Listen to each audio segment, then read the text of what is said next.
All right, let me stop video, share screen. Okay. All right, so on my screen, you don't need to necessarily copy these down right now. We're going to work through these 4 examples.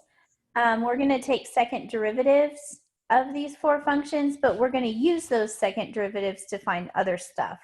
So in 12.2 part 1, we got good, and hopefully you've practiced or will practice over the weekend, just taking the second derivative of functions, which if you know how to take a first derivative, you basically know how to take a second, right?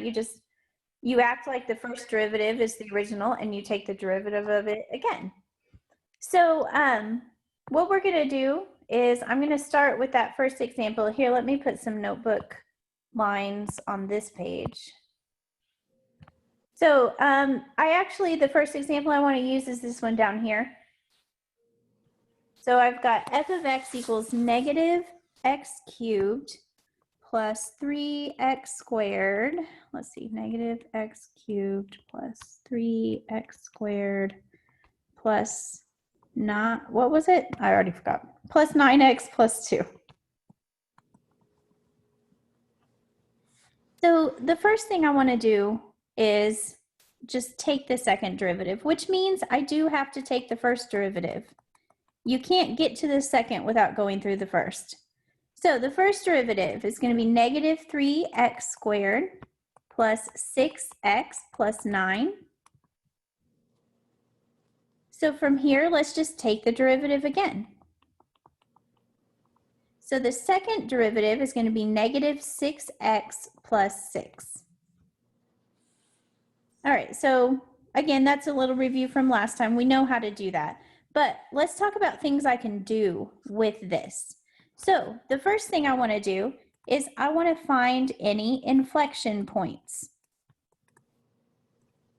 So we talked about it a little bit last time, but inflection points are where we set the second derivative equal to 0 and we solve for x. Don't get it confused with critical points. Critical points come from the first derivative and inflection points come from the second. So let's find inflection points. So take your second derivative and set it equal to 0. So let's solve for x here. So this is an easy solve because we just have x to the first here. You can just isolate it and get negative 6 equals negative 6x. Let's divide both sides by negative 6. And we get x equals 1. Okay, so we only found one inflection point. You guys, sometimes there's more than one, but you guys, when your second derivative is just x to the first power in it, you're just going to find one. If our second derivative had a squared in it, then that would be a case where we might find 2. But in this case, we just found the 1, and I get x equals 1. You guys, what if I want to know the y value there? Well, if you have an x value, how do you find a y value? You put it in the original function. So remember, inflection points, you find what x value they occur at using that derivative. But if you just want to know, okay, I put a 1 in, what do I get out for a y? That's a value you find from f of x. So if I want to know what's the y value at x equals 1, you just do f of 1. So let's do that. So it's going to be negative 1 cubed plus 3 times 1 squared plus 9 times 1 plus 2.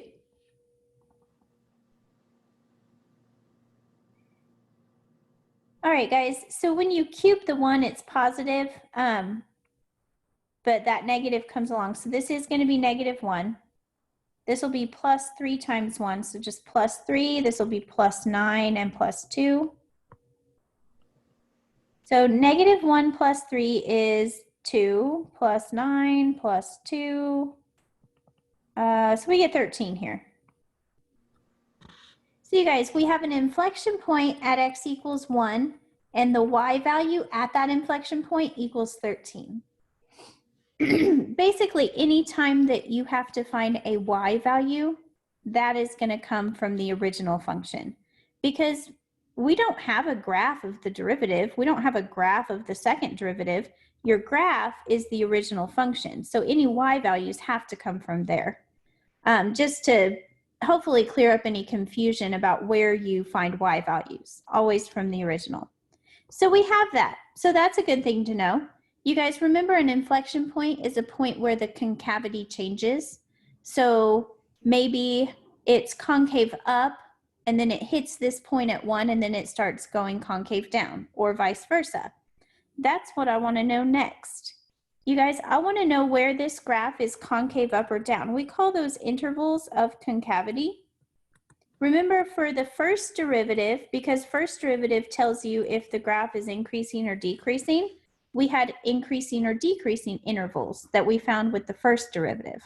But for the second, because it tells us about concavity, we find intervals of concavity. So just like I did in 12.1 with the first derivative, this time though with the second. So your point, your inflection point of 1, you're going to put that on your number line, and you're going to test values on either side. Remember, I'm looking for concavity though, so I'm going to test those values in the second derivative.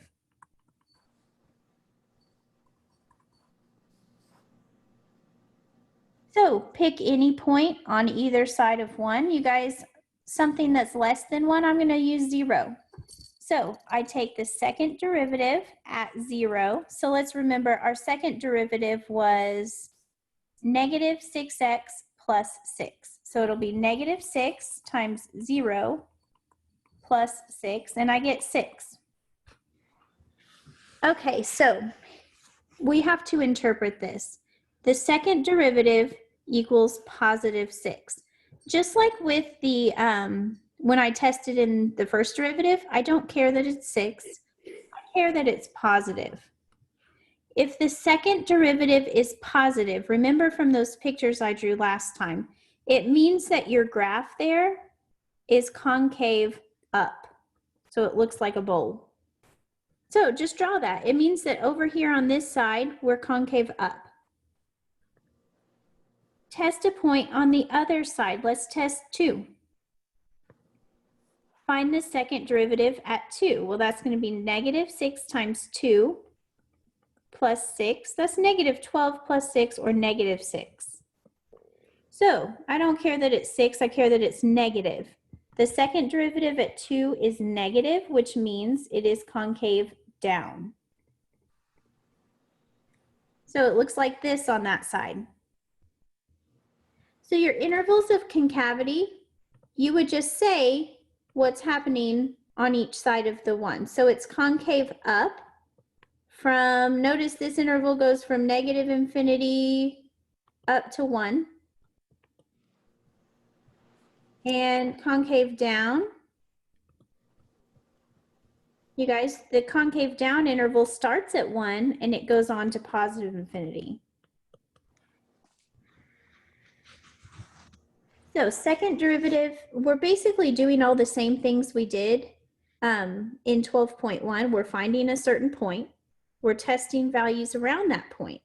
It's just this time it's inflection and concavity instead of critical and increase or decrease. So this is what the second derivative tells us. Now, let's go to my second example, or I know on this list it looks like the first example. So I'm going to use this one here. So help me remember it. 2x cubed plus 9x squared plus 12x minus 5. That's a lot. Okay.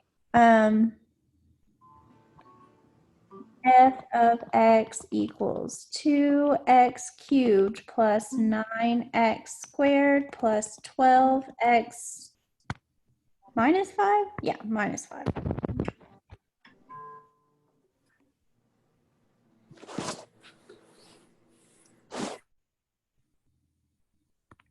Okay. Oh, I already wrote it down. Okay, so here's what I want to do on this one. I want to find what I found last time. So inflection points, concavity intervals, all of that. But I want to find some extra things too. So I want to find inflection. I want to find concavity. Why is this writing weird? Let me get rid of that. Go away. Okay. So I want to find inflection. I want to find the concavity intervals. But I also want to find critical points. And I not only want to find them, I want to classify as min or max. So that seems like first derivative stuff. But I'm going to show you how to find them. Well, I mean, to find the critical point, you definitely have to use the first derivative. But to classify it, we actually have a better way using the second derivative. I'm going to show you that in this problem. So we're finding all these things. Let's start by taking the first derivative. You guys, that's how all of these problems start. No matter what you're looking for, you're going to have to take the first derivative. So let's do that. We get 6x plus 6x squared plus 18x plus 12. Let's go ahead and find the second derivative while we're here taking derivatives. That's going to be 12x plus 18. So we have our derivatives done. That's the easy part, right? You guys, I do need to find inflection points and all that, but I'm actually going to start with finding the critical points. So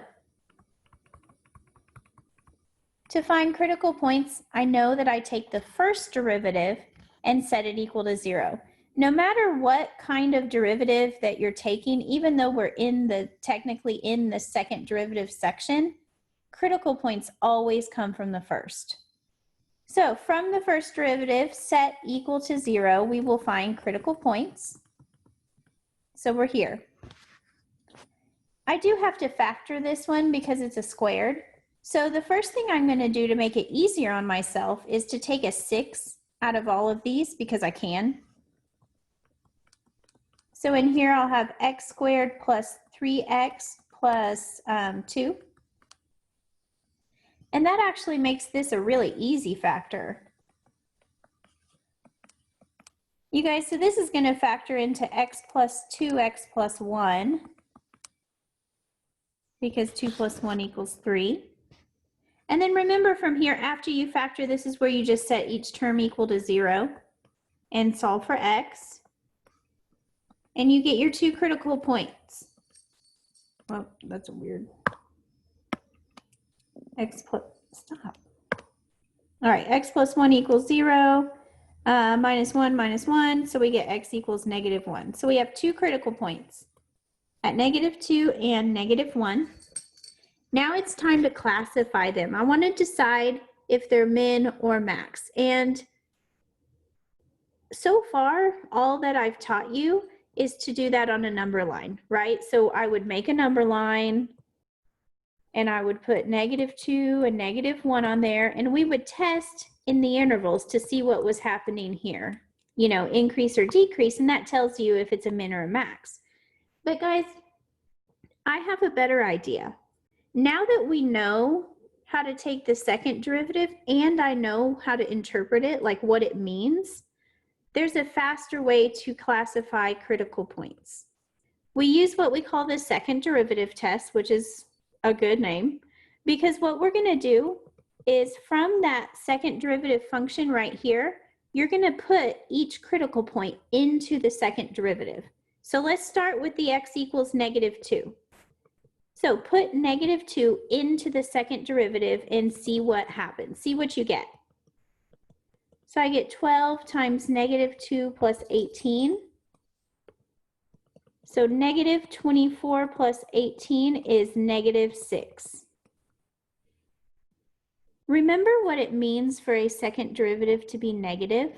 It means that the graph there is concave down, which means around this point where x equals -2, our graph looks like this. So is that a minimum or a maximum? Well, that's a max, right? You guys, I didn't have to even put it on a number line. All I did was I tested the concavity at the critical point. If we are concave down at a critical point, that means that point is a max. So classify, I'm already halfway done with that. I have a max critical point at x equals -2. Let's test the other one.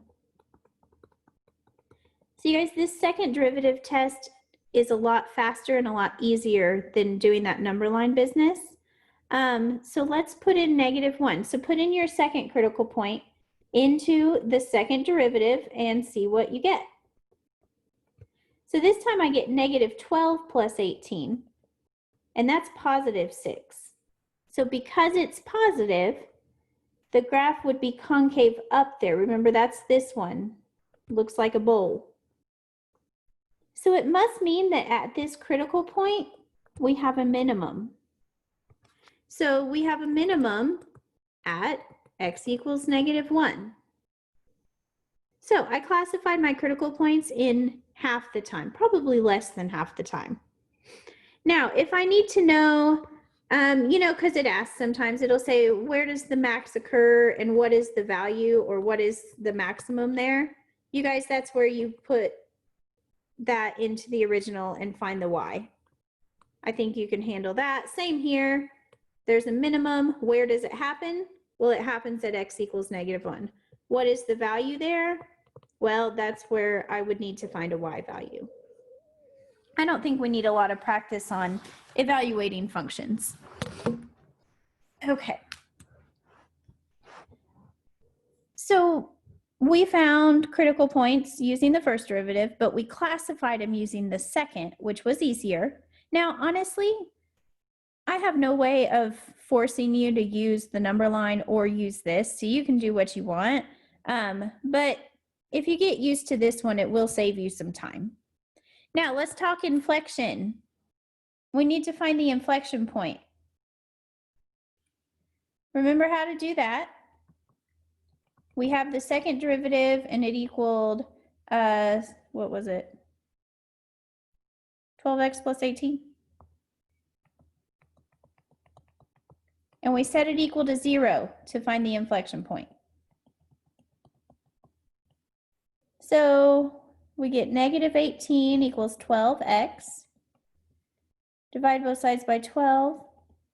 And we get x equals, well, -18 over 12, but we'll reduce it to -3/2. Here is your inflection point. So that's easy, you guys. Inflection points are usually pretty easy, setting that second derivative equal to 0.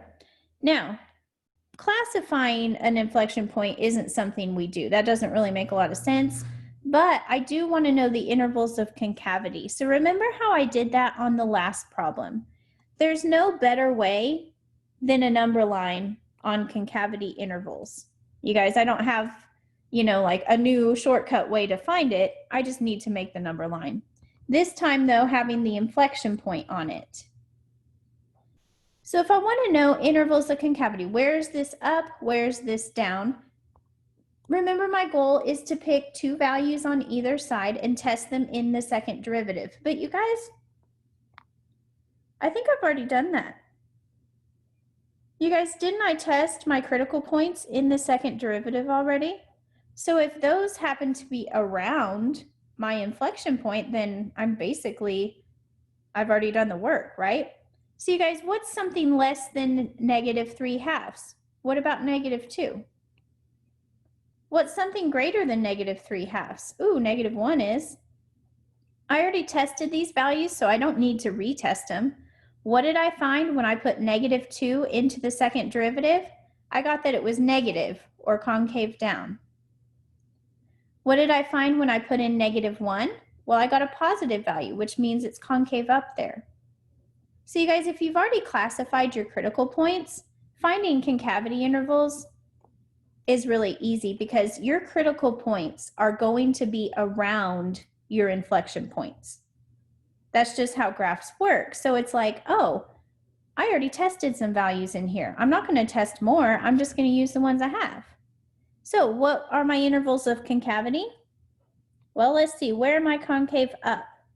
From -3/2 to infinity? And where am I concave down? Well, the left side, from negative infinity up to my inflection point of -3/2. So guys, this is a lot of information. I mean, let's summarize what we found. I guess we're going backwards because I'm starting with inflection points. We found inflection points. We found intervals of concavity.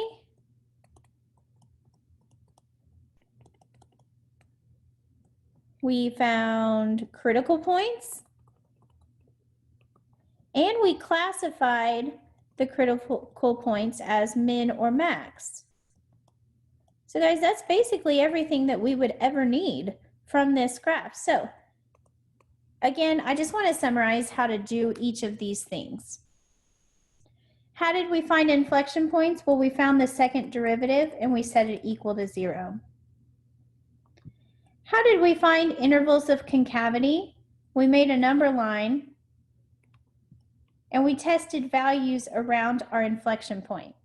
As a side note there, if you've already classified your critical points, you could use critical points that you've already found and tested on either side of that to make that faster.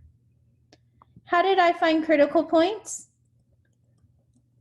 Always by setting the first derivative equal to 0. How did I classify my critical points? I actually put my critical points into the second derivative to see if they were positive or negative. And you guys, a note here, if your second derivative is negative, remember that's concave down, which actually means that's a max. Conversely, if your second derivative there is positive, it means it's concave up, which actually means the point is a minimum. So you guys, the signs are a little backwards there. If you get a negative value, it's a max, and a positive, it's a minimum. If you get confused with that, just always draw the concavity and you'll figure it out. So this is a good little, set of notes about how to find all the values for these problems. Now we have a couple more examples. Let me see. Next, let's do this one, the chain rule one. I've got f of x equals 3 times x minus 2 to the 5th. So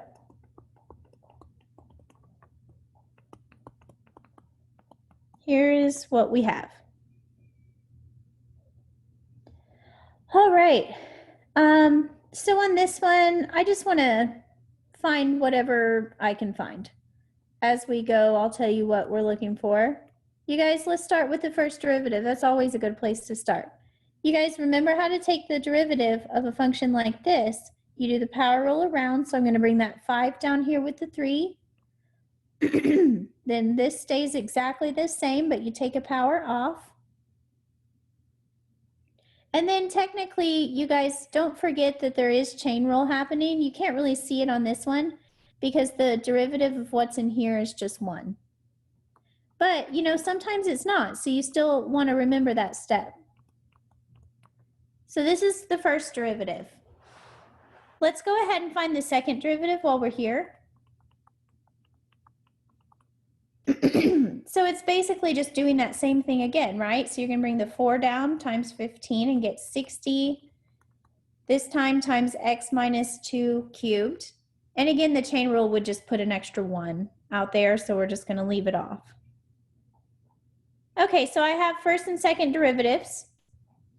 Let's use the first derivative to find what we need from that, the critical point. So setting the first derivative equal to 0, 0 equals 15 times x minus 2 to the 4th.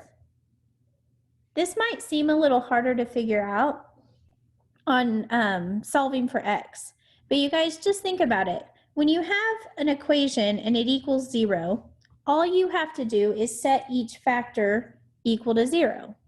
Why do I not set 15 equal to 0? Well, it doesn't have an x in it. I mean, you can try all day long, but it's not going to give you anything, right? So any factor with an x in it, you set it equal to 0. And you might say, well, what about the fourth power there? What is that? Is it going to change anything? Not really. Let's write it out. Instead of writing x minus 2 to the fourth, you could just write x minus 2 4 times. And you say, okay, now I have to set all these factors equal to 0. But they're all the same factor. I mean, are you really going to do x minus 2 equals 0 4 times and get the same answer 4 times? No, you can just do it once. So up here, and you definitely don't have to write it all out like this. It was just for example. Just set this term equal to 0. It's going to take care of it. And we get x equals 2. You guys, that's one critical point. That's the only one we have. So I found my critical point. Now, I do want to classify it, you guys, and the best way to classify it is to put it in the second derivative and see if it's concave up or down at that point. So let's try. So second derivative at 2. So I get 60 on the outside. In here I have 2 minus 2 cubed. You guys, what happens here though? Isn't that going to zero out my whole thing? 2 minus 2 is 0, so 60 times 0 cubed is 0.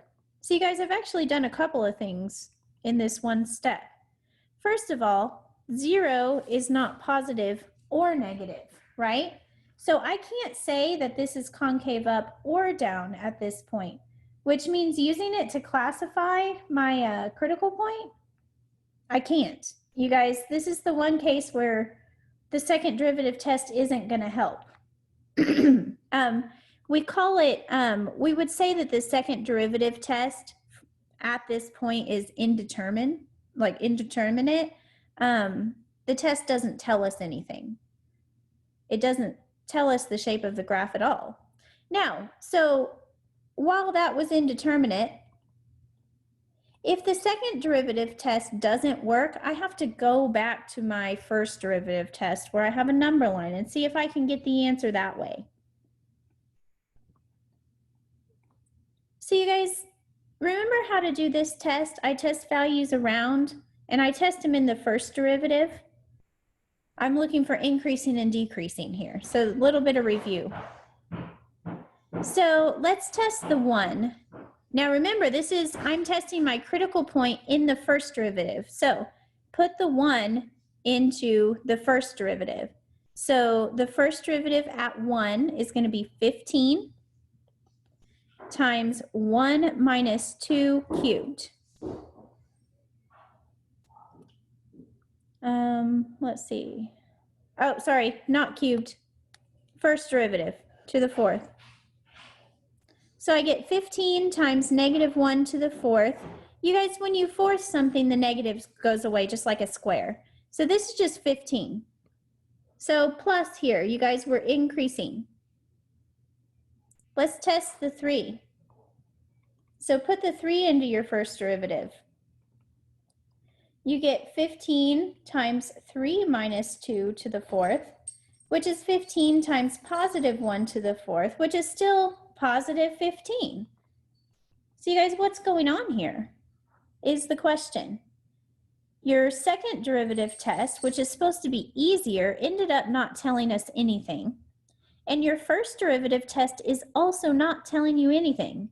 You guys, this doesn't tell me if it's a min or a max. It's saying it's increasing and it goes through that point and it's still increasing. So you guys, let me draw you a picture of what's happening on a graph like this. And it's not going to be super specific, you know, or perfect because my graphs rarely are, but let me show you.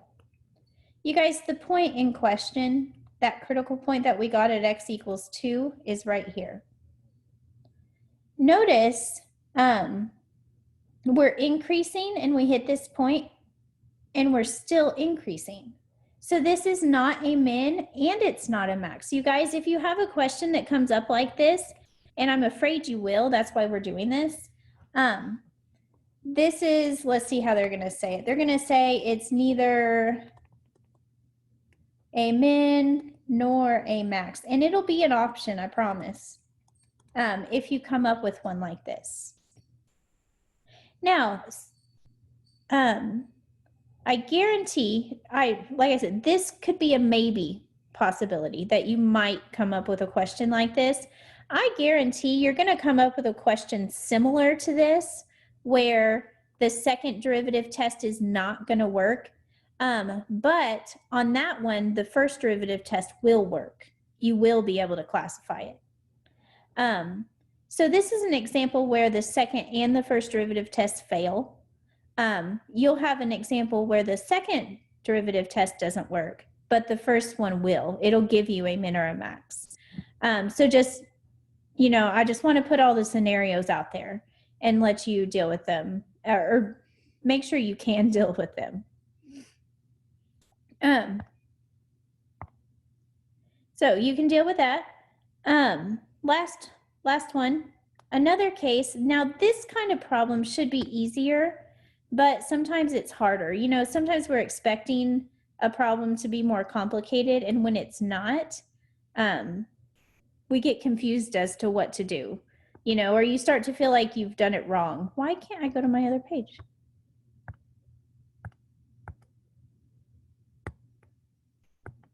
I'm stuck on this page. Well, that's all right. We'll stay on this page then. All right, so let's do this one. The f of x equals 4x squared plus 16x. So here's what I want to do on this one. I want to take the first derivative, which would be 8x plus 16. While we're here, let's go ahead and take the second. You guys, the second derivative here is just going to be 8. It's just constant, and that's okay. You guys, that's what makes this problem a little bit easier, but it's hard to see that it's easier. So with this information, let's answer some questions.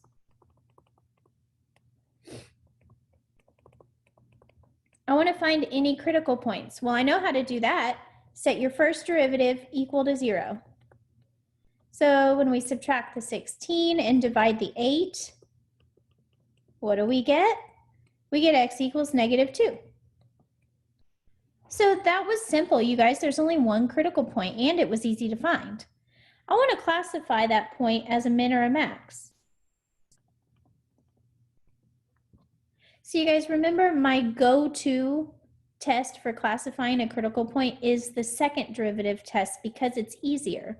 All you got to do is take the second derivative and put the critical point in there and see what happens. Well, here's the thing. Your second derivative just equals 8. When you put a -2 in for x, where do you put it here? Well, you don't, right? There's no x there. So there's nowhere to put in the -2. Just remember what it means to be a constant function. It means that no matter what you put in here, your second derivative is always going to equal +8. So at this critical point, +8 tells us that it's concave up. You could put any x value in there, and basically what it's saying is that your graph for this function is always concave up. Your derivative is always positive because it's always 8. So because your constant function here is telling you that this graph is always concave up, your critical point has to be a minimum. So you classify it as a minimum. You guys, let's try to find an inflection point. Remember, as we do this one, an inflection point is where the graph changes concavity. So let's try to work it algebraically. That's not what I wanted to do. Let's try to work it algebraically, and then we'll think logically about why we got what we got. So you guys, setting the second derivative equal to 0 looks like this. Is this a possibility? Definitely not. There's no x involved, remember? So that's just untrue. There are no inflection points on this function. Now let's think about why that is. Didn't I already decide that this function is always concave up? which means it doesn't ever change concavity. So there's no point where it changes concavity. This should make sense. Okay, so the last thing I can do here is the concavity intervals. I'm just going to have one. You guys, I'm not going to have an up interval and a down interval. All I would have to say is that this graph is concave up throughout the entire function. So from negative infinity to positive infinity, it goes up. So you guys, this is like a dream problem, you know, because it's so much simpler than the ones we just did. Let's see. I cannot open that other page, but if I could, and I showed you all the work again that we did on those other problems, like this is a dream. Like I said, this is so much better. It's so much shorter, but it could throw you because it's so much simpler. And I don't want to let it throw you, so I want to make sure that you know how to deal with that. Let's see. That's all I have for you, though. We went through all of our examples. I really want to open that other page. I do not know what's happening. Maybe you could try closing out the app and restarting it. I don't know. Okay, yeah, I'm gonna do it. Close it. Now I'll have to share it again, but let me pull it up again. Yay, good job. Now I gotta share it with you again. It came back. So guys, the last thing I wanted to pull this up because of this little reference. You guys, I want to make sure that you have that down. This will help a lot. If you get confused about how to find these things, these are all the things you could find and how to find them. So make sure that you have that down, or that you snap a pic of it or something. Even if you feel like that you have all the steps memorized already and that you understand totally, sometimes when you're doing your work on your own, you realize that you don't remember exactly as much as you think you do, because I'm not here talking through it with you, so the better your notes are, the better you can do on your own. Other than that, guys, like I said, that's all I got for you today. So remember the 12.2 part 1, which is just taking second derivatives, is going to be due on Sunday, but the stuff here and the homework for this is open, but it's not going to be due till next week. So I think that's it, you guys. So I will just see you here Zooming on Monday then. Yes, ma'am. Have a good day. You too. Thanks.